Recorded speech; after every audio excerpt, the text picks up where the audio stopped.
So you should start seeing everything. Not seeing it. So if you go to the mini queue, is it starting? It's just started. You can see it, eh? Yeah. Okay, good. Can you write a comment? What's the comment? Well, Jeffrey's talking, but it's not doing exactly what it's doing right now. That's okay. There might be a bit of a lag. Cool. Okay, so we're on. Jeffrey, people are watching. Cool. Let me know when it's done. I would say it's time. We're going to give it another minute or two here. Okay. We're going to start at 11 o'clock sharp. I guess we're pretty much on now. I guess I'll ask, can people hear us? Please type if you can hear us. If you guys can hear us, you can type and let us know. I'm just getting a little bit of extra prep here done. There's a whole lot to do, and yeah, just trying to be on top of it all. So, what's that? 5 people are watching. 5 people. Okay.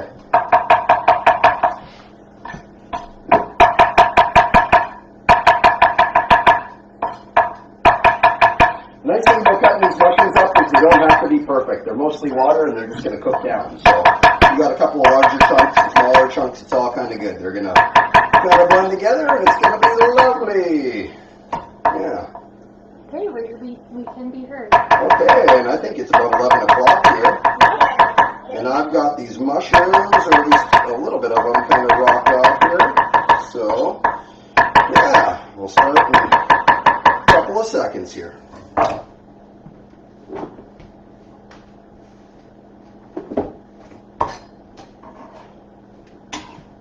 All right, welcome to Chef Jeff's Kitchen. This is Community Incentive. I will get the name of the actual incentive here. It is a neighborhood small grants brought to you by our BC government, I think. Yeah, shout out to them. Thank you so much for providing us with the funds to be able to do this. Initially, the purpose of this was to go out and actually we're going to try to find a kitchen to cook out of, and we're going to invite people in and do like a live cooking event and feed people while they came in and give them as much information as they wanted about what we're doing, and kind of do a question feedback kind of a live event. Unfortunately, because of COVID restrictions, we're no longer able to do that. And believe it or not, it's really actually tough to find a kitchen right now, even though they're all, so many abandoned ones. The restrictions are insane. So anyways, we've decided to do this instead. So we're going to do an event here, teach you guys how to make your own chicken stock from scratch. And then we're going to follow it up with a delicious soup after. So let's get started here. We're going to start here with our beautiful chicken carcasses and our vegetables that were both donated by 2 beautiful, lovely farms. Those farms, the produce was from Pilgrim's Produce, and the chicken bones were from Hoisington Farms. And they were both beautiful places, just kind of in between Vernon and Armstrong. Beautiful little farms. If you get the opportunity to check them out online, they both do private sales, so you can go in and pick up your produce or your chickens, and they very beautiful family farms. I couldn't stress supporting local community and businesses enough. So if you check them out, Pilgrim's Produce and Hoisington Farms, shout out. Thank you so much for the produce and the chicken carcasses. So here we have our chicken carcasses. There's probably, I don't even know how many pounds that is, several pounds of chicken carcasses here. And we also have approximately the same amount of vegetable produce. And as you can see, we've cut it up into pretty large chunks. The purpose is you don't want them to be tiny little pieces, because you're going to be cooking these for a long time, and you're going to be drawing out all the goodness. If you have little tiny pieces, they'll just turn to mush, and they'll eventually end up just floating and making everything cloudy and kind of gross. So if you keep them in nice sizable chunks, that's kind of what you want to do. As I mentioned in the previous video, what we do in our family, and what I couldn't stress enough, is keeping your end pieces of vegetables. As you can see, we keep our end carrot pieces and our end broccolis, celery, onion. There's a lot of usable components of regular, kind of food that we just toss out. And while we compost what we can, there's a lot that you can't. there's a lot of good stuff that, you shouldn't compost. You should put this in your soup. So we're going to do that. Bang. So we got approximate equal amounts. I cannot stress this enough, guys.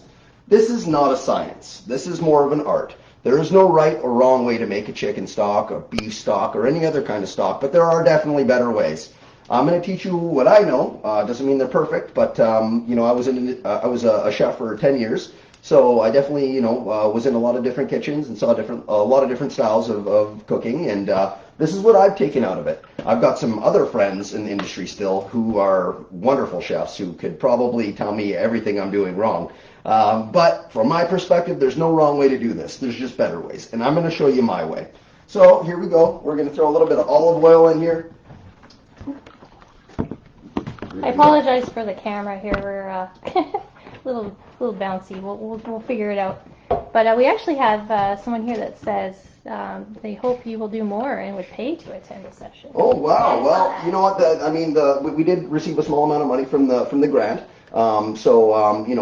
Definitely this is just to try to help people like yourselves to be able to bring some nutrients and goodness back to your own homes, to your families. I promised my family I wouldn't get too philosophical or political today, but I find it shocking how, with all this COVID stuff going on, nobody mentions the beautiful wonder that your mother told you. And we all know what our mothers told us when we were sick and when we were young. Chicken soup is the best thing when you're sick. And I can't agree with that more. There's something magical about, having the chicken soup and the vegetable broth and that goodness that it provides to you. There's no substitute. So what we're doing right now is we're just seasoning up our carcasses and our vegetables. A little bit of salt, maybe about a teaspoon, couple teaspoons in each. We're also going to throw some pepper in there. Good pinch, and there's no right or wrong way to do this, guys. I'm just going to keep saying this over and over. It's going to sound like a broken record. But, this is art. This is what you want. And you're not going to find out exactly what you want until you make a bunch of them and you really kind of narrow down what your personal tastes are. So we're going to throw some salt and pepper in there. We've also got some herbs here. I always like to throw a little bit of basil and oregano. Unfortunately, it's impossible to find dried thyme right now. We've been to a couple of different stores in the Vernon area, and it's like there's a shortage of I'm sure you guys have noticed it too in the stores. There's certain things you can't get right now, and we've got some fresh thyme here that we're going to use for our soup. Yeah. Thankfully, we had some nice fresh stuff, and it's kind of at the last leg of its life here at the end of winter. Or at the beginning of winter here, but we do have some thyme we're gonna use for our soup itself. So a little bit of basil, a little bit of oregano, and usually I would put in some thyme, but unfortunately it's just not possible right now. So we're gonna put that in there. All right. So we're gonna mix this all Jeff, up. what's the importance of using? How do you feel about using local? Well, it's all about local, guys. I believe strongly in the 100-mile diet. It takes, it reduces our environmental impact, the carbon footprints that we're using, and it helps support local members of our community. So, I mean, we're learning every day, trying to support our local, farms more and more. We live in God's country. The land is so fertile here. There is so much abundance and so much, wonderful things right in our backyards that we should be able to utilize. So for me, that's a big thing. I think that we should all be using what we can as opposed to getting all of our groceries from, the local, I'm not going to, no product placement here, from the local vendor or whatever, right? You want to go with in my opinion, you should try to get as much local stuff as you can. So anyways, we're just going to give this chicken a nice little toss here. It doesn't have to be perfect. You're not looking to get completely even seasoning distribution. But you do want to kind of get a little bit of oil and a little bit of the seasoning on every piece. It's not going to be perfect, and it doesn't have to be. So we're going to pop this on a baking sheet, and I've lined these baking sheets with parchment paper. I know it's hard for you guys to see that right now. And usually, guys, I would spread this out quite a bit more. But because of our limited time here and our limited amount of oven space, we're just gonna stack this. Okay, I'll get you to show that in a minute. Yeah. So, another thing that I should mention while I am off camera is the importance of keeping proper hygiene and sanitation. So anytime you're touching raw chicken, of course, there's a potential of salmonella and other pathogenic foodborne illnesses that can occur. So it's always a good idea to wash your hands with soap and water after you touched any kind of raw meat, especially chicken and fish. And if it's beef, I mean, E. coli is huge too. E. coli is a major killer for, older folk and younger folk alike, and can make anybody really, really sick. So always wash your hands. Don't try to avoid cross-contamination, which is like using the same knife or cutting board or even washcloth after. If you're going to use a washcloth to clean up a bunch of chicken gunk, you should, at the very least, wash the poop out of it in some really nice, warm, hot, soapy water. If not, use a different cloth altogether. So we got our chicken ready to rock here. We're going to do the same thing. Do you mind showing how you laid it out there? Oh, yeah, absolutely. So this is our chicken carcasses. And what usually I'd have about half this amount on the tray. You want them to be spread out. It ensures more equal cooking. It's just this is really, really packed. But like I said, because of kind of what we're doing here, this is what we're limited to. So we're going to make the best of it. And that was Hoisington Farms. Thank you. That was Hoisington Farms. Yeah. Beautiful chickens. Organic. They were running around, had chickens out in the yard running around. Don't put that one in. This one's going to go into our compost now. You know what? This is a little full, so I'm just going to get in there with my hands. Hey, Megan, do you want to help mix this up? Or you can show your sign that you... Yeah, why don't you show your awesome sign that you made? We had a lot of help from our beautiful daughter here. You can go on camera. She's very supportive of our event as well. Okay. She doesn't want to show herself. Not yet. Maybe later. So we're going to do the same thing with our vegetables. We're going to put them on our parchment paper, lined baking sheet. And we're going to let these go. I've got the oven going at about 370 degrees. You could go a little lower as well, but for the sake of time, we are trying to expedite the process a little bit and get these vegetables and carcasses brown.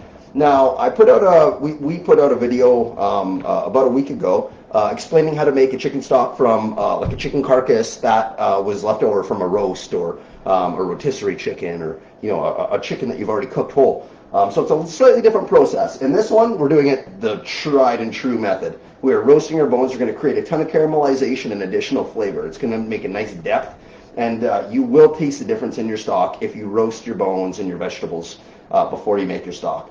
It's not always easy. It's not always time. Sometimes there's time restraints, and you can't do it. So that's fine. You can watch that other video and find out how to make a simpler stock. But this is how you're going to get that really deep flavor and color.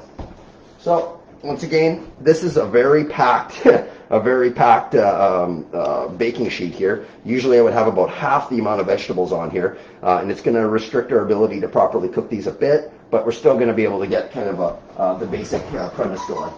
So pop that in. You didn't actually mention what soup we're making. Oh, so by popular demand. Yeah, we had a vote. We did have a vote, and people chose our cream of mushroom, celery, and thyme soup. So we will be making that as we progress here. So I guess I should also explain kind of what we're doing today, the steps that we're doing. Sorry, this is our first time doing this kind of live event, so we're learning a lot. We hope to do more. Yeah. But we are. I've got a chicken stock that we made yesterday. It is rocking out here and just warming up. And we are going to take the stock that I made from yesterday and make our soup out of it while I show you how to make a chicken stock. Because obviously our chicken stock is going to take 3 to 4 hours to make. More like 4 to 5 after we roast our bones and cool everything down. So obviously, we're not going to be able to do that all in an hour. So we're going to have a chicken stock ready to roll, and we're going to teach you how to make a soup. What's I up? have a question here. Come Okay. on camera. Come on. Come on How camera long and do read you it. bake You the can shine. meat and veggies for? So that depends on how packed your baking sheets are and what temperature you have your oven set at.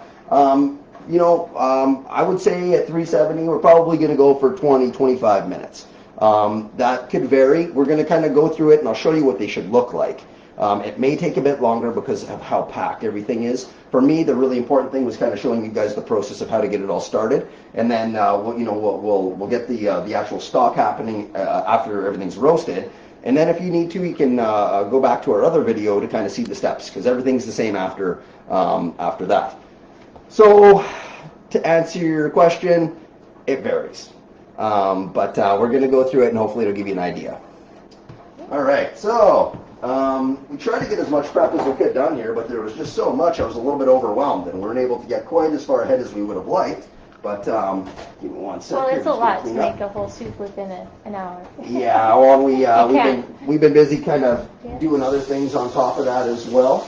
So, but well, can you talk about what we're going to do with the soup too? Well, that's a great idea. So initially, we were going to do a live event, and it didn't really work out. What we wanted to do initially with the soup was donate it to some seniors that could have really used the soup. But based on all this COVID stuff, nobody's accepting donations. And because we don't have an actual professional kitchen, nobody would accept it. So what we're going to do instead is give it to some people that we know around here that could use some soup. And we're also going to donate it to some homeless people at Paulson Park. I think it's really important that this is a community incentive, and I think it's important for us to all remember that we're all a part of this community together. And I'm going to go kind of be a little cheesy for a second here, but one parable I always took away from my upbringing was, and I may be slightly wrong with this quote, but if you give a man a fish, he'll eat for a day. If you teach a man to fish, he'll never go hungry again. And I think that is such valuable information, especially in this day and age. For the rest of you out there who have the means and ability to make a soup stock, you should, for your families, for yourselves, for everybody that you care about. But for the people that don't have the ability to make it themselves, at the very least, I think it's really good for them to get a little bit of serious nourishment. I know a lot of people, I doubt very much that a lot of homeless people are getting some high quality stocks from, the food that they get. So we're going to try to, make some people healthier today. Yes, we have a question here. Okay. If I wanted to make it spicy, what would you add to it? Oh, you know what? We're going to get into that in a bit. But then one thing, so we're roasting your stuff right now. We're just roasting the bones, we're roasting the chicken. If you wanted to make it a bit spicier, what we do going forward is we're going to add, I'll show you. Sure, let's skip a step right now. I was going to start with the soup right away, but let's show you what we're going to put in the rest of our stock. So once our bones and our vegetables are finished roasting, we're going to put them in some cold water. But we're also going to add some aromatic ingredients. Peppercorns. So for the amount that we're doing, I'm going to add about that amount. It's probably a nice tablespoon. Now, if you want it nice and spicy, double, triple, quadruple that amount of peppercorns, and you're going to get a nice, spicy, rich kind of you'll be able to taste that pepper kick. Now, if that's not enough for you, you can always add some cayenne pepper, whatever floats your boat. Like I said, this is really an art, so whatever spices you want. If you wanted to, you could throw a little squirt of sriracha in there. There's so many different options. For us, we're just going to go traditional today, about a tablespoon of peppercorns. We're going to be putting in about 5 or 6 nice-sized bay leaves. So a nice pinch of bay leaves. Maybe a couple more. And we're going to be putting in some garlic.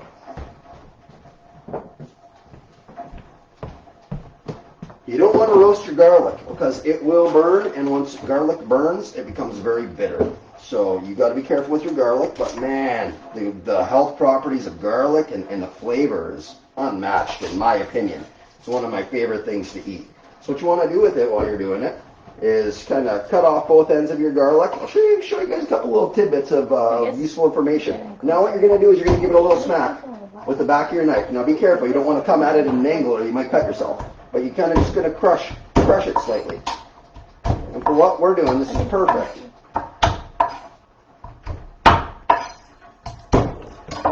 So you're going to want to get your peels off because that will add a bitterness. We're just going to toss those in the stock pot here.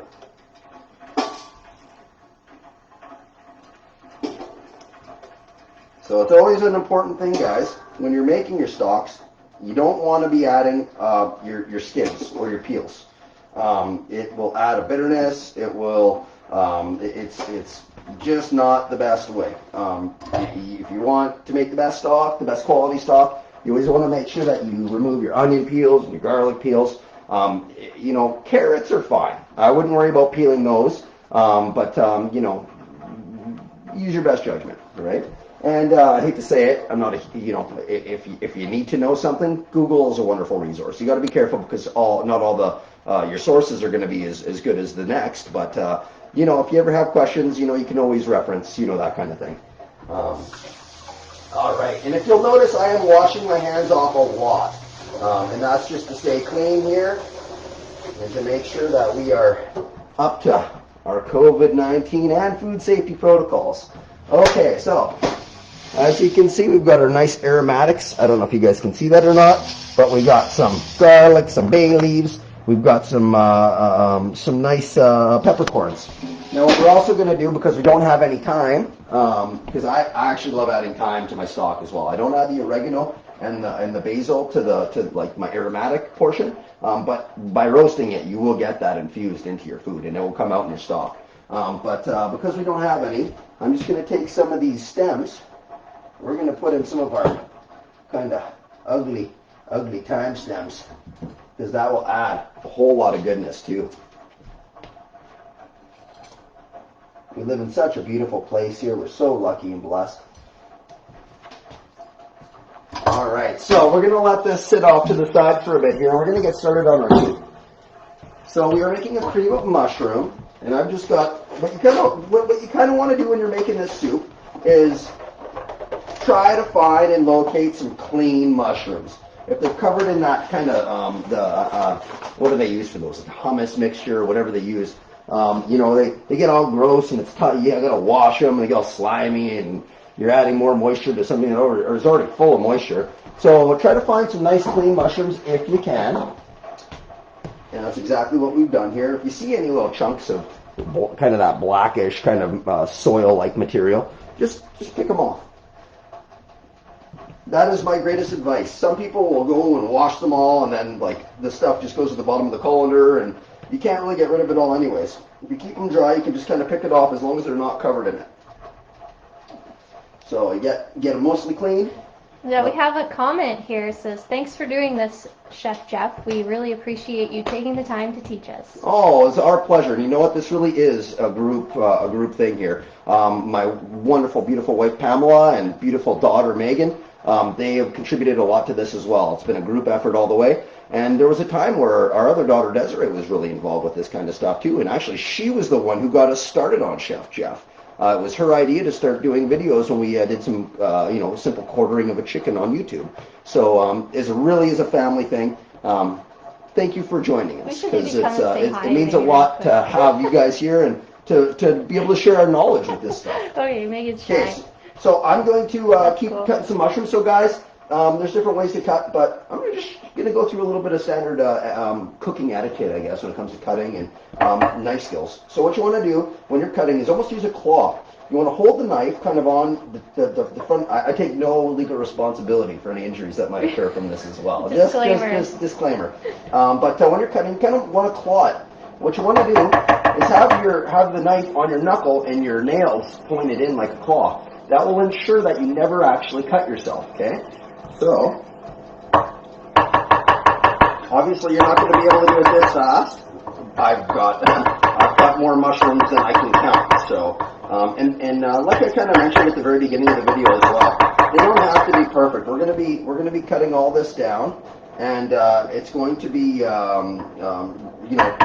because there's so much moisture content in mushrooms, they'll just shrink right down. So if you have a couple of bigger chunks, or it's not all perfect, don't worry about it, guys. It's not the end of the world, But we're going to get all of our mushrooms ready here. And while we're doing this, I'll tell you what. I'll get these guys finished off, and then we'll start with our onion, because that's really where we should be starting with our soup. That's where I always start with my soups anyways. So, yeah. Happy to be here on a lovely Saturday morning. Beautiful, beautiful morning out there.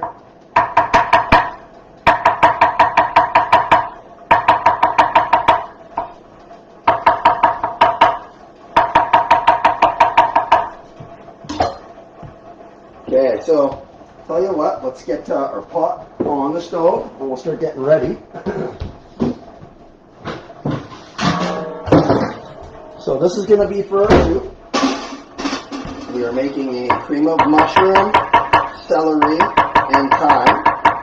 It will be delicious.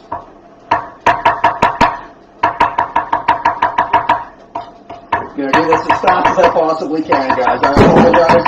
I was trying to get everything kind of done, and then I realized that my beard was a terrible mess, and I needed to have a shower. And it kind of took away from the limited amount of time that we had, so yeah.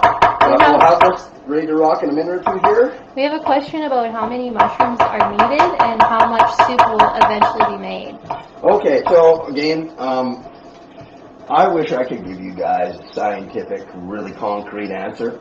It all depends. I've got so much experience doing this that for me it's more of a feel, based on kind of what we have. I may not add all of our chicken stock to what we're making here, but I have just under 3 pounds of mushrooms. We'll probably use about a pound of celery, maybe slightly less than that, and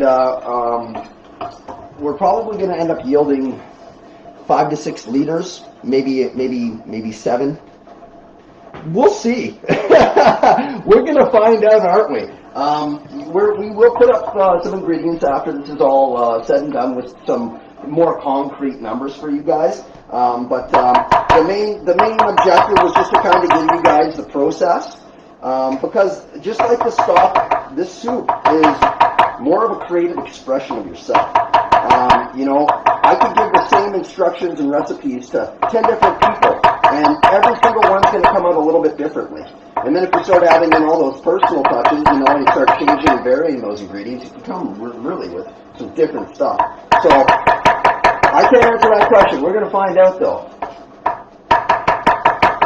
But you'll be able to see what I'm doing. So it'll give you a rough approximation anyway. We'll put an ingredient list up after. We'll put an ingredient list with proper directions after, at least a ballpark for you guys. Absolutely. Okay, so we've got a reasonable amount of our mushrooms ready here. We're going to hold off on those mushrooms. We're going to get everything rocking. So I'm going to turn on my front pot to medium temperature. We don't want it too hot right off the bat. We're going to slowly saute out these. It's actually called what the heck's the word? It's not sauteing. We are. You're the chef. I know, right? Well, I used to be the chef in a former life. This has been 10 years ago. I was in the industry. We're sweating. We're going to sweat out our onions, okay? Yeah. We're going to release all those flavors of the onion into the fat that we're going to use. So, speaking of fat, we are going to take out my favorite friend in the whole world. That's right, a delicious chunk of salted butter. Okay. I never said this was going to be completely healthy, right? You still got to put a little bit of decadence in there, and there's no better way. You could do this alternatively with any kind of fat. You could use canola oil or olive oil. There's organic butter. You could use a lot of different things, but because we're making such a giant batch, I'm going to use close to half a pound. There's a nice chunk of butter in there. We're just going to let that melt out, and I may or may not add a bit more. We'll have to see. It all depends on how everything's looking here. I'll kind of show you guys what I'm doing while I'm doing it and give you an idea of how my brain's thinking about what I need to put in. Because after doing it for so long, and especially after the last 10 years, I've cooked more soup and stock for my family than I ever did in the industry. And the reason I say that is because oftentimes we'd use that cheap, crappy chicken powder. And if you look at the ingredients, the number one ingredient in there is oil. It's hydrogenated oil or modified palm oil or some kind of garbage that you don't really want to be ingesting. And as soon as I taste one of those soups now, after being in the industry for so long, I'm like, gross. This is real soup.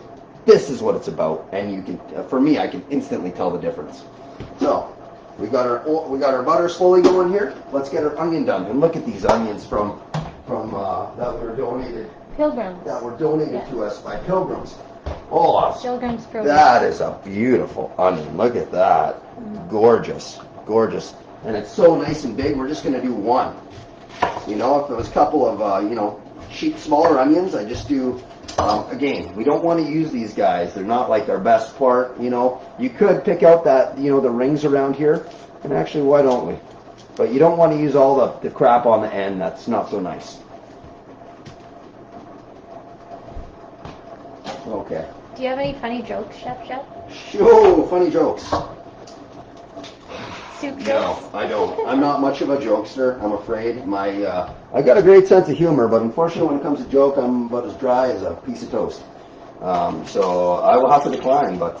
You take cooking very seriously. I do take cooking very seriously. I take the health of my family very seriously.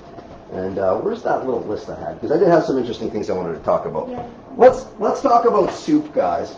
Let's talk about society, okay? Let's talk about our wastage.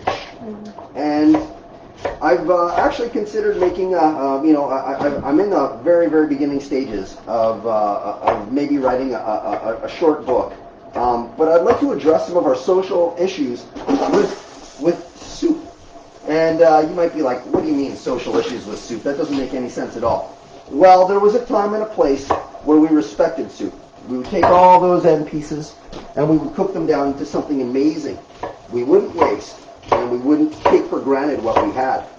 Well, it seems to me like it's kind of a generalization for the way our society's gone in terms of how we treat our elders, of how we treat our disposable goods that we have, of just kind of how we live our lives.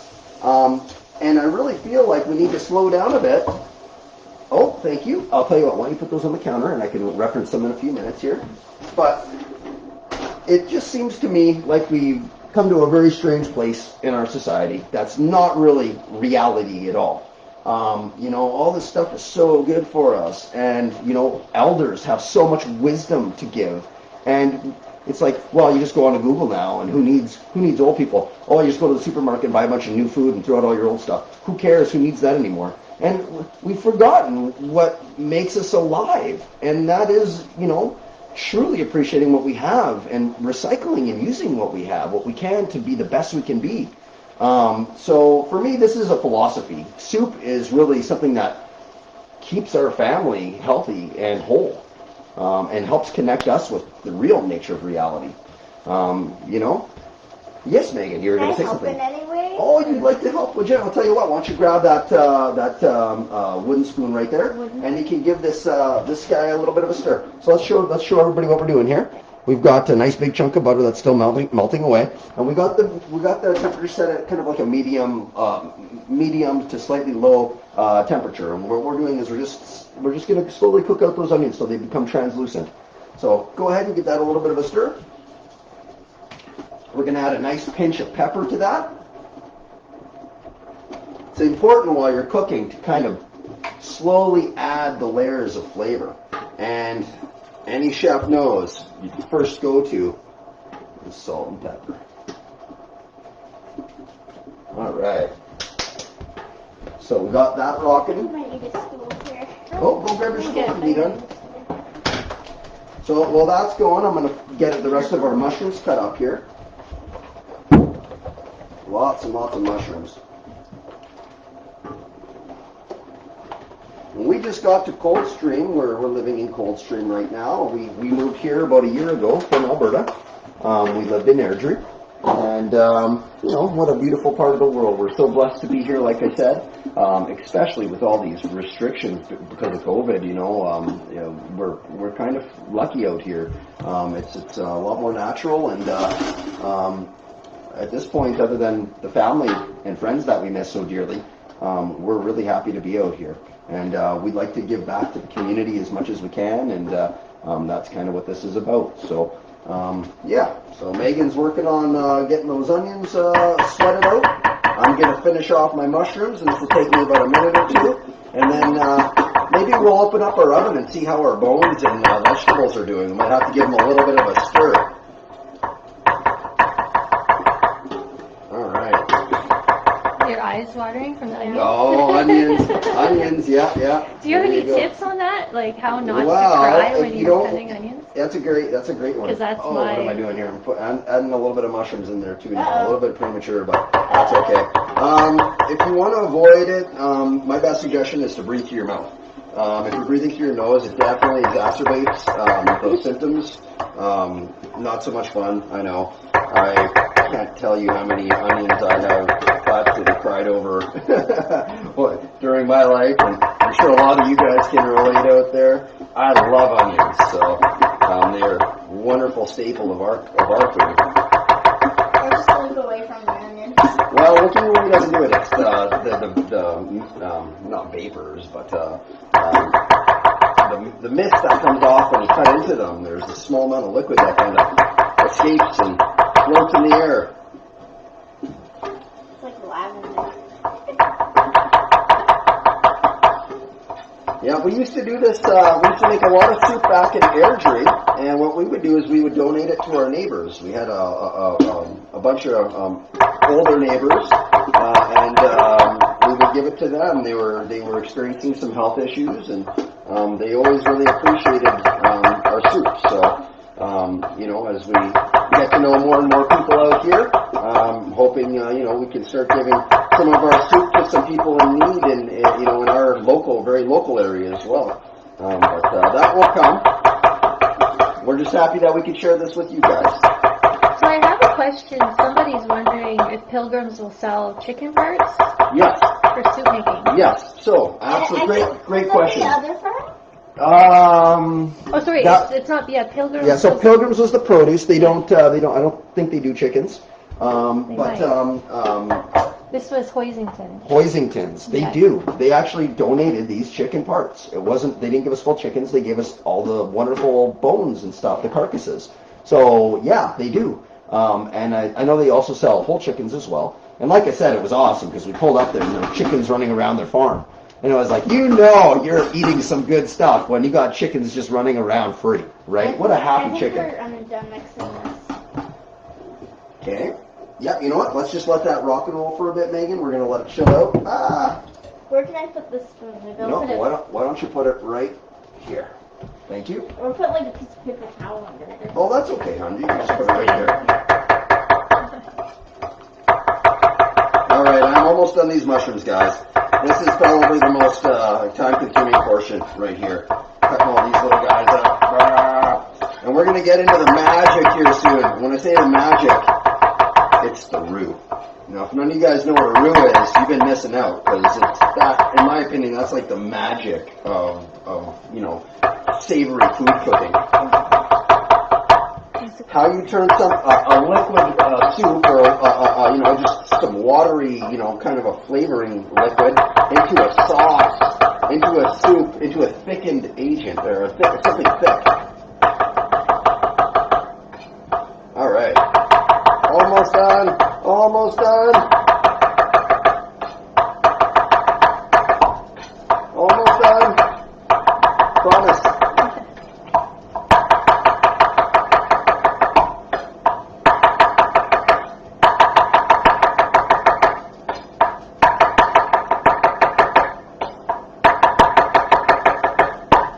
This must be pretty boring for you guys. I apologize. Are you going to do a handstand later? Perhaps. My shoulders aren't what they used to be.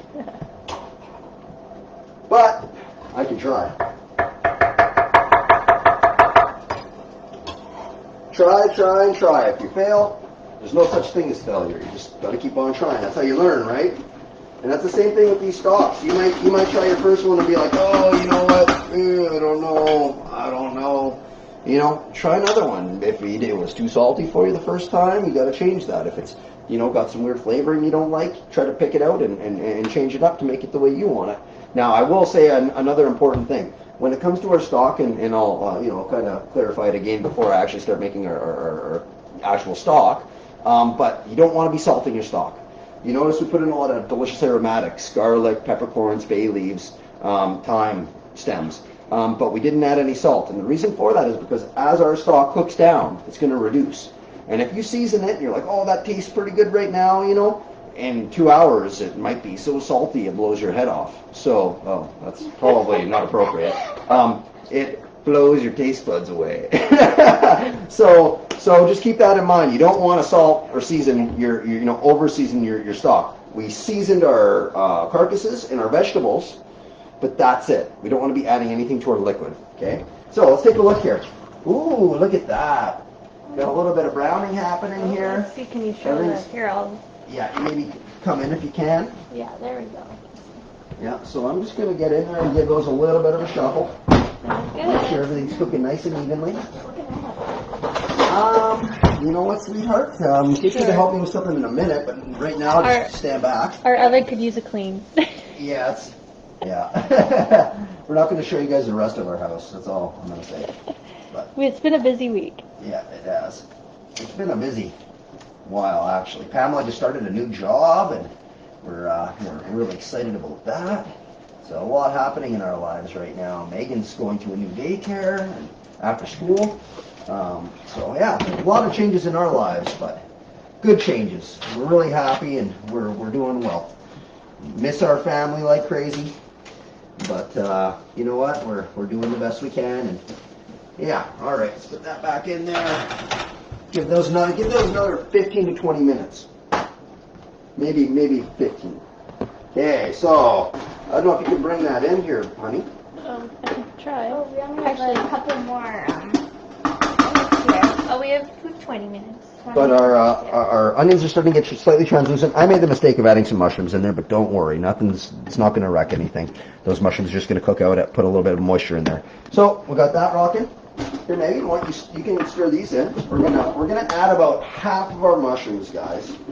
So right now we got 6 liters approximately of chopped mushrooms, which is just under 3 pounds.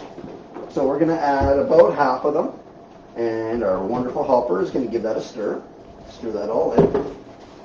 Whoa, that's a lot to stir. Yeah, you betcha.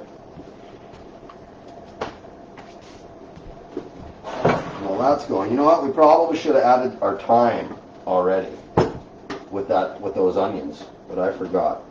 I am not perfect. I am only human.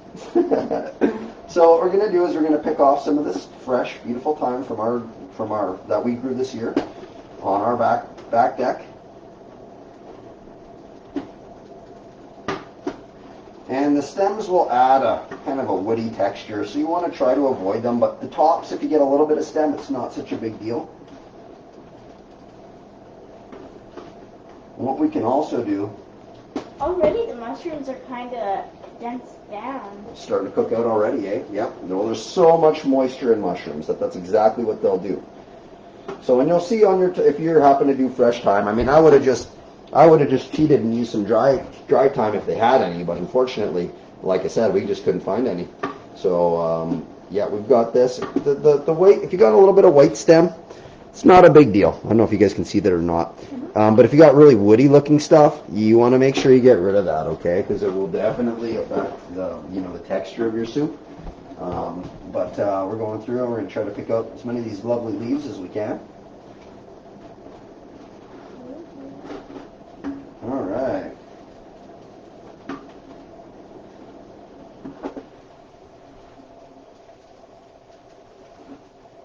Yeah, again, going back to a little bit of political stuff here. One thing I found shocking and kind of disheartening is with all these COVID restrictions and measures they put into place and everything that everybody's talking about doing and making to make us safe and keep us all all good. Nobody talks about the importance of taking vitamins, of eating well, of making your own delicious food from scratch that's going to provide your body with what it needs to fight off anything in the event that we get sick. Because, we're all going to get sick at some point. The question is, what does your body have to fight off that sickness? Does it have a bunch of fast food at McDonald's or product placement?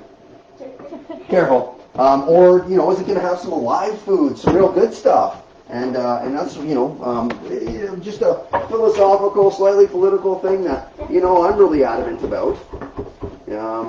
Taking care of our bodies. putting in good stuff that was, you know, is going to really nourish our souls and our health. Jeffrey, it's kind of funny that you say that because you get McDonald's all the time. Okay, dichotomies. Yeah, one extreme to the other, but we eat really good usually when we're at home. So sometimes Jeffrey does sneak some McDonald's. Yeah. And what can you say, right? All right.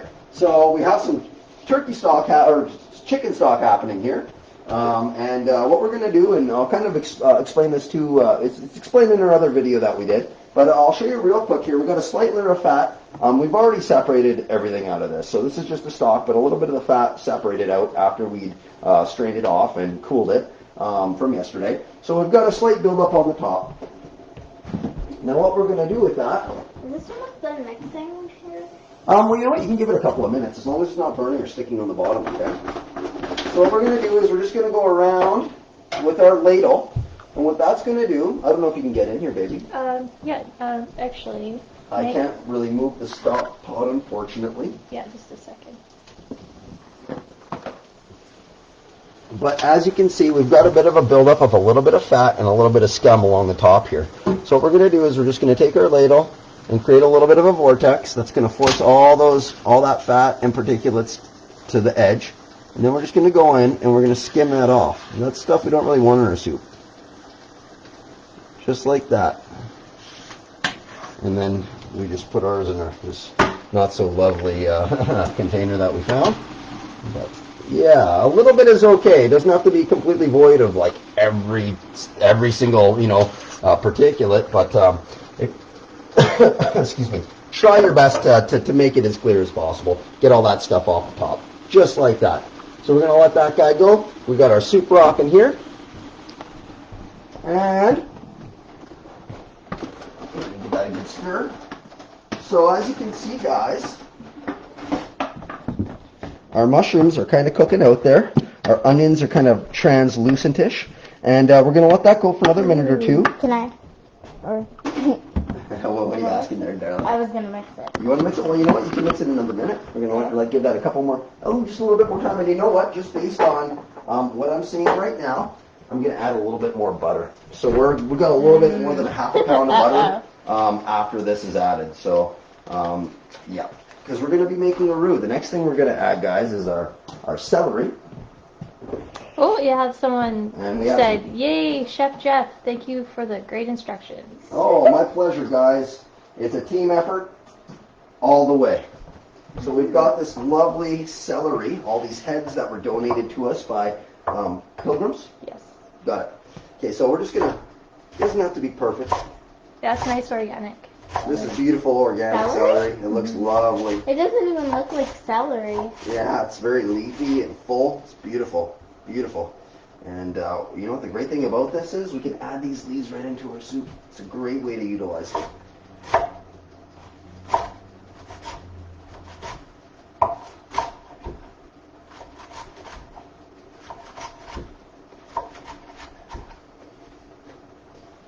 If you got a couple of little bigger pieces, not a problem, guys. It's, you know, we're not cooking for the king here. This is just something for ourselves and our families and the people we love. So do your best with it. We've got all the celery chopped up, and as you can see, it's kind of a mixture of the leaves as well as the actual celery, but nice little bite-sized pieces as much as we can. Now we're going to add this in with our mushrooms. Can I mix it? Our onion. Sure you can. And don't forget, we left half of our mushrooms out of this. So we've still got about 3 liters of mushrooms that we're going to add after we add our roux.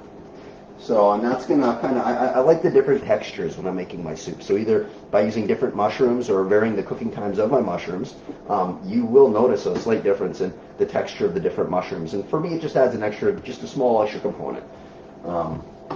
So, 15 minutes left. Okay, yeah, we're going to get rocking. I have a question about other A little bit herbs. more salt. I think we can go salt slightly pepper. over to the hour. Yeah. But there's a question here about other herbs. What else goes well with mushrooms? I mean, tarragon goes lovely with mushrooms. Oregano goes, but you got to be careful because you don't want to be mixing all these together. But tarragon and mushrooms are a lovely combination. Oregano and mushrooms are a lovely combination. Beer and mushrooms are an awesome combination. Not for a soup. You've ever sauteed up some mushrooms? Well, maybe not for soup. Yeah. You know, although you know what, you could use some beer to glaze. It wouldn't necessarily hurt. But if you've ever sauteed some mushrooms and a little bit of white wine and butter, or a little bit of beer and butter, oh, it's tasty, delicious. If you let all that alcohol cook out, it just adds such a lovely dimension to your food. Absolutely. But there's a lot of great combinations with mushrooms. Again, I would kind of, check the Google, because I don't have all the answers. It's been so long since I've been in a professional food setting, so I've lost a lot of the lovely information I used to know. Unfortunately, I've traded off for things that aren't as important to my life, because cooking was something that was real, and I used to really enjoy doing it. Unfortunately, Well, your family appreciates it. yeah, our family and our health, our bodies Yeah. really appreciate it now too. So that is a good thing. Yeah, so let's see what this is looking like, my love. There's still some butter left. Okay, that's okay. We're just gonna let this do its thing, hon. Giving it a nice good stir. Somebody We're gonna give said Guinness for the beer. Absolutely. Why not, right? I mean, whatever you personally prefer, or What's enjoy. that? That's a great thing, guys. I mean, there's no right or wrong answer. What you experiment, have fun, and that's how you're going to find out your way of doing things, right? I'm just showing you my way. It's not the best way necessarily, but it's worked for us. So we're passing on what we know. So that celery is just starting to cook a bit. We're going to give that 1 more minute. Let's check how our bones are doing. Oh yeah, they're looking better now. So we could almost give those another minute, or we could give those a little bit longer. But because of our time constraint, we're going to take them out now. They could probably have used another 5 or 10 minutes, guys. They were bigger. But they've got, that's right, well, look at all the moisture and liquid in the bottom, right? Yeah, They've fat. cooked out, yeah, some fat, some moisture. So, you can see some of the caramelization that's occurred here, and that's what we're looking for, that brown, kind of golden brown. And you're putting it all in, all the juices, everything. Yeah, you betcha. So, here, hold on for a second. Let's Yeah, not dropping not make a big mess. So I've got my stock pot here with all my aromatic seasonings in it. We're going to put that on this stool, and I'm going to add, Just stand back, yeah, because it's hot. where did I put that? There we go. I'm getting hungry. Yeah, right? Yeah. So we're going to add these chicken carcasses right to our pot. All right.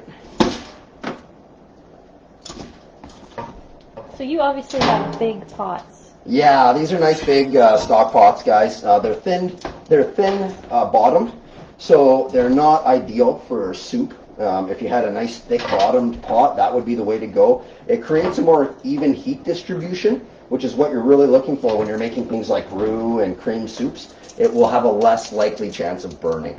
But we have what we have, so we're going to utilize what we have. And you can make that work for you too if you use what you got, and you do the best with what you got.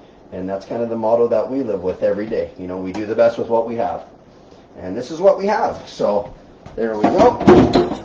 We got that nice and full of some delicious chicken carcasses.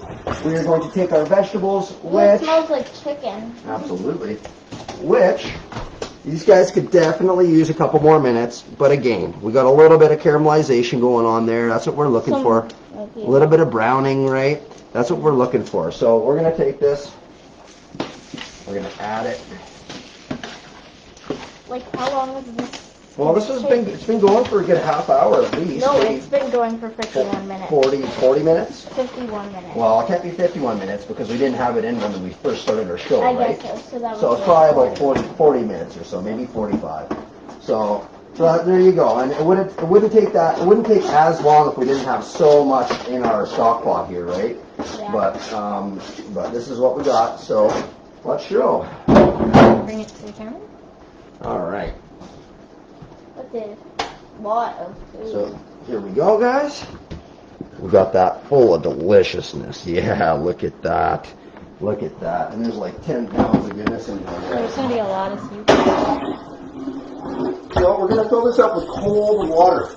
And you might ask yourself, well, does it really matter if it's cold? Yes, it does. You don't want to try to speed it up by using warm or hot water, because what we're trying to do right now is draw out all the impurities in both the chicken as well as the vegetables. So by adding cold water, it's going to allow a lot of those less desirable things to come up to the top, to float to the top in the form of scum. So we're adding cold water, and we're going to put it on at like a medium-high heat initially to get it going. So now as you can see, there's a lot of water going into this. Big compliment to Megan, the helper.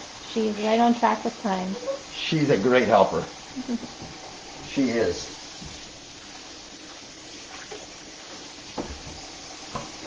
Yeah, she's a smart cookie. We're very proud parents, and her dad is also a very proud parent in Calgary. So we got a beautiful daughter. Their count.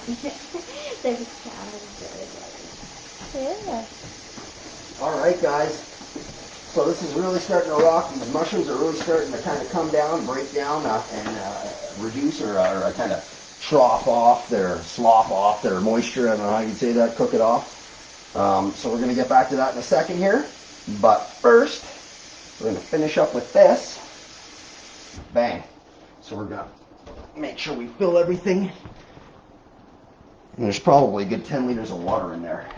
And what we're going to do here, I'm going to follow my own advice and use my own 6 P's to be ready. Here, so we're going to put this one up front, which is our current chicken stock that we're using.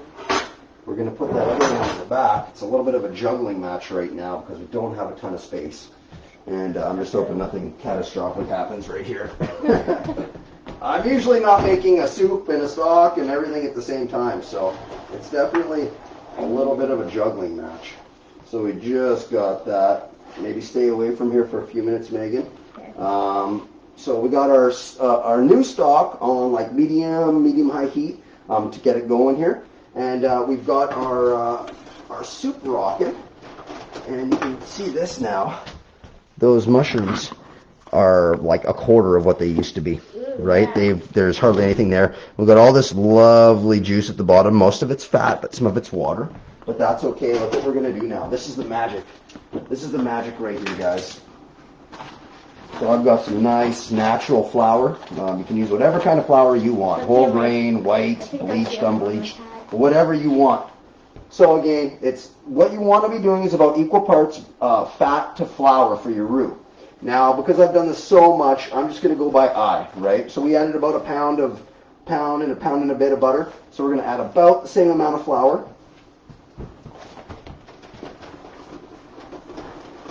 And that is just going to mix right in there and make kind of like almost like a pasty textured kind of a thing here.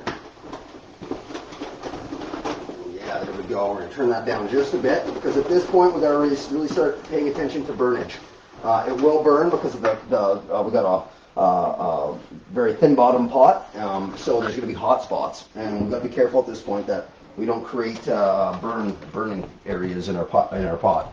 But as you can see, we've got like kind of almost looks like mashed potatoes or something, guys. But it's everything kind of comes together. I'm gonna try to get in there. All right. So at this point, I'm going to add just a bit more flour because this is what's going to make it all come together, make it nice and thick, and make it like a cream soup, as we know. Because we're going to add a little bit of cream at the end just to give it a little bit of extra richness. But ultimately, that kind of texture that you're getting is from your roux, this combination of fat and flour. Okay, so we got that ready to rock. Hey, Megan, if you would like to help me, you can add the chicken stock while I was just making a comment that cream of mushroom is my favorite soup. Oh, there you go. Yeah, it's one of Megan's favorites. There you go. So that's okay. I'll maybe do this just because it is a hot, slightly dangerous thing, sort of makes. So we got our whisk. So this is the key, guys. You want to add about 500 mils to a liter of stock initially. If you add it all at once, you're going to end up having all kinds of lumps, and that's not what anybody wants. So you add a little bit initially, and you stir it in real well. You just got to whisk it so it all becomes a solution.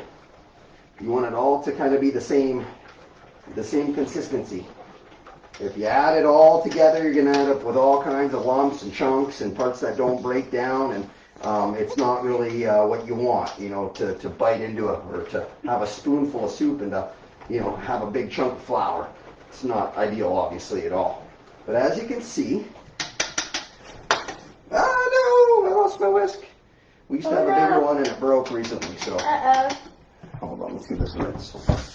We're going to show, could you maybe bring the camera over, and or I can bring it over as well.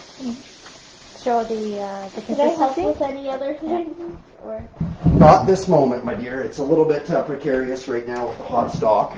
So here we go, guys. You can see it's kind of quite thick, eh? And the thing is, with the roux, you're not going to know how thick it gets until it comes to a good boil. So you always be careful as you're adding stuff, right? It's very hot. That's why I'm doing this right now. So at this point, it's all kind of well mixed together, and we can add some more. So we're going to take our stock. We are going to go blub, blub, blub, blub, blub, blub, blub, maybe add another 2 liters. And then we're going to give her another whisk. And I can feel on the bottom of my pot that we've created a couple of little burn spots. And as long as we keep working those, it won't get too bad. So if you start noticing that you're getting like couple of rough spots on the bottom of your pan, there's 1 of 2 solutions. If you catch it nice and early, you can kind of work it out and make sure that it doesn't build up any carbon and burn. But if you don't, this is a big one. Leave it. Okay, turn down the temperature, transfer the pot over. As long as you don't stir all that burnt stuff in, you won't create that bitterness from the burn in your soup. So if you if you all of a sudden you're like, oh no, I think I've left it for a while and it really seems like it might be burning, transfer it. Don't just start stirring unless you catch it right away. Otherwise, you may end up destroying a beautiful soup. So this is the same method you would use to make a gravy or a sauce, a thickened sauce.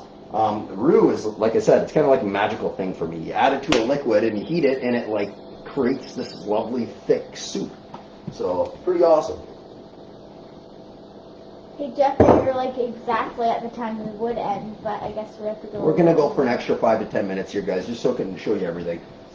At this point, we're gonna add in the rest of our mushrooms. They're gonna cook a little bit, little differently at this point because you're gonna have a lot more moisture in them. So they're, like I said, it really does change the texture of the mushroom when you add it at different stages of cooking. And for me, this kind of just goes into to make it that much more delicious. All right. So we've probably got, guys, about 5 liters here, I would guess. About 5 liters of soup. And we may end up adding a little bit more of our stock to this as well as it cooks on. There's a comment here. Okay. Good to know about the bottom of the pot. I have burnt the bottom of my soup and got it ruined. Yeah, it's so easy to do, guys. I've done it before. We all have. If you know that there's a chance it's burned, if you start stirring it and you're like, uh-oh, it's really thick and hard on the bottom, do not touch it. Transfer it. Then at least you can inspect it. If it's still good to go, you can add the rest. If not, you saved your soup. You saved all your time and effort and ingredients. So yeah, that's a big one. It's something that a lot of people don't really consider and think about, but so easy to burn your stuff, and just by transferring a pot, you can save a lot of work. All right. So we're going to let this go for a little while here, and there's an additional thing that we were given from Pilgrim's lovely produce, and they gave us a nice, beautiful bunch of parsley. So what we'll do is we're going to... I heard that because you lost that. Oh, sorry, you might not have heard that. So we got this delicious parsley from Pilgrim's as well. We're going to take this and we're going to add it as a garnish at the end to our soup. And parsley is lovely. It's almost like a refreshing kind of a herb. It's great to, eat. A lot of the times I work in restaurants, they give you that little piece of parsley sprig as a little bit of a garnish. And I was always like, such a waste. And then I found out later in my career, it's actually wonderful for like refreshing your breath, kind of resetting your palate. So keep that in mind too. It's parsley it's got a nice flavor, and it can do a lot subtly. Something you don't really maybe notice. It's not the front runner, but it does have an effect for sure. Camera malfunction. Camera malfunction. Good thing it's the first time, I guess. Yeah. Well, it's good. I hope we Should can we do put more the of these. computer over here? So hopefully next time, if we're able to do this again, we're hoping next time we can do a live event. That's really what I'd love to do, and I think that would be the ultimate way. We're doing a live event. Well, I mean a live in-person event. And what I mean by that is just so we can answer the questions and have that interaction with the community that we're really hoping and looking for. It didn't really happen this time around, but you know what? At least we're able to do this, and it's better than nothing, right? And thank you all so much for showing up today. We have a question. Oh, okay. Italian flat leaf parsley. That's what it looked like to me. Yeah. Yeah. Yeah. Thank you. Thank you for Italian flat leaf parsley is what we're using there, and it looks just lovely. Yeah, they do a great job, man. These local farmers, my hat's off to them. They work so hard. It is the most amazing life, I think, if you can handle it. But most of us can't. We're so conditioned to work our 9 to 5s and watch TV and go on the internet. Not to say they don't do those things as well, but yeah, hats off. Wonderful food, wonderful produce. We have a question here too. Okay. If you do next one, do both live and virtual, because there are people who may not be able to get to them. Okay, that's a great That's good idea. advice. No, absolutely. I like that advice. Thank you. That's great advice. Yeah, I because think with that's this, right. we were able to reach a lot of people outside of BC, even. That's true. That's a great thing. It's like a larger scale community event, right? Thanks to technology. I mean, it definitely does have some purposes in some places, and yeah, how lovely to be able to share this with all the people around that maybe aren't in Vernon. So yeah, it's lovely. All right, Megan, are you going to be my first official stirrer? Sure. Okay, great. Grab your bench, Okay. and you can finish stirring this up. Just make sure that doesn't burn because we are getting a couple little hot spots. Oh, So, it looks like guys, soup already. as a corny joke that I actually came up with last night, there is no substitute for time. It's not that funny. But seriously, when it comes to stock, when it comes to soup, you can't rush these things. They really do take some time. If you try to rush them, they're going to be flavorless. They're not going to have what you're looking for. So, time is obviously, as I said before, something I usually add to my stocks and soups often. Yeah, pun aside, or whatever figurative language that is, there really is no substitution for just letting your stuff simmer and do its thing for all those flavors to meld together. Can you put the fan on? It's hot. Well, it's not going to really change the heat, but we can get rid of some of our steam anyways.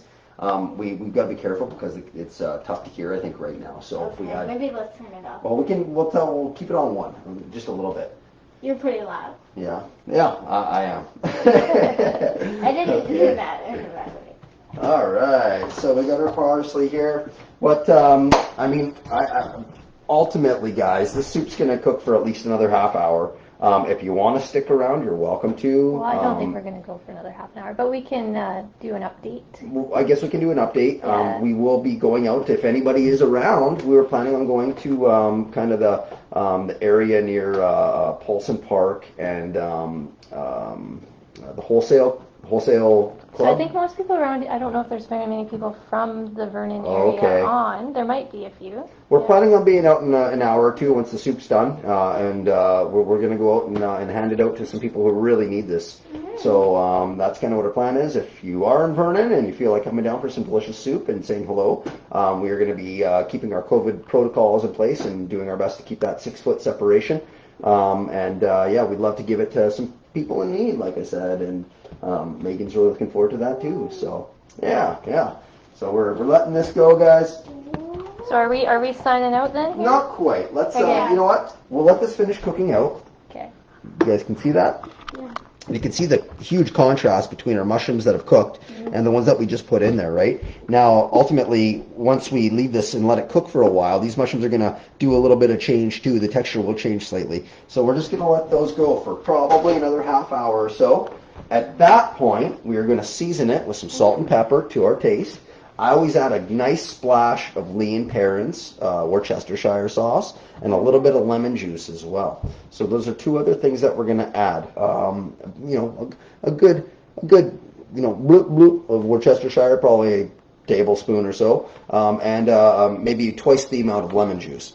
That's going to help kind of balance out all those flavors. And then additionally, we're going to add some 33% heavy whipping cream. This is the stuff that is like butter. It's just so delicious that you can't say no.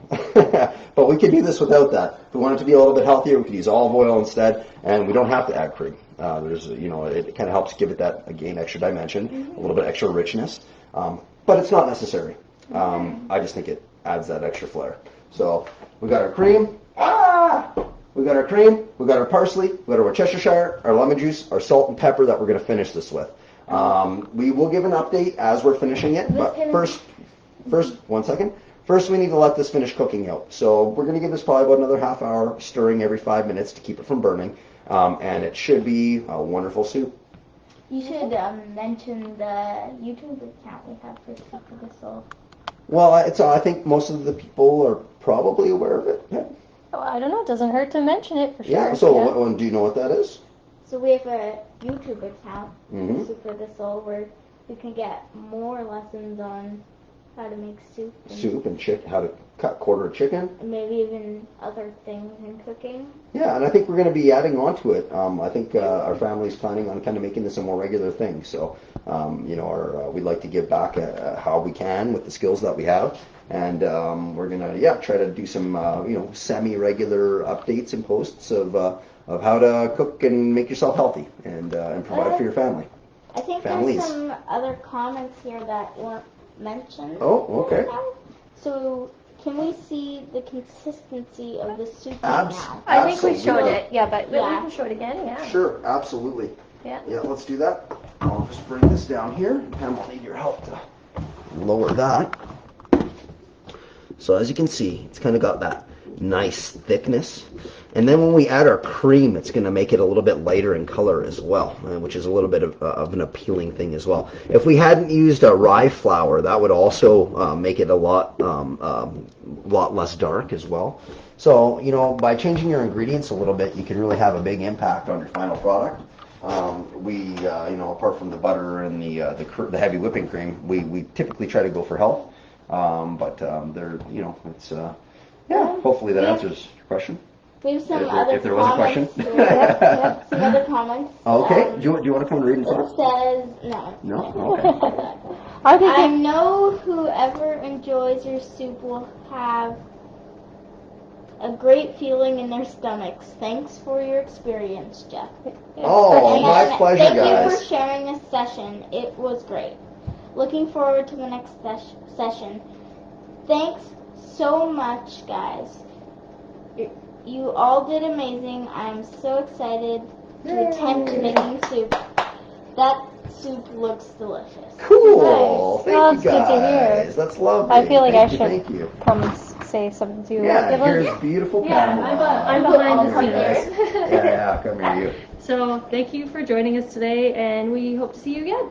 Absolutely. Take care, guys, and we will update with the final product. We'll show you guys what it looks like in our final seasoning, and then we can post that as a little mini video after, I guess. Yeah, we can post it on the video underneath. And if you want more information on the stock, everything up until this point is the same as it is on our video. So there is a video on the Community Soup for the Soul Facebook page. You can kind of see the skimming techniques, the time. That was on YouTube too. It was a YouTube thing? Okay, so I think it was on both. I think it's a link from Facebook to YouTube. Yeah. Is what it is. So, and it was a pleasure hanging out with you guys. Thank you so much. And if you're in Vernon, come down to Wholesale Club. We'll be there in probably about an hour and a half or so. Okay. Signing out. Thank you. Is it signing off? I think it's not done signing off yet.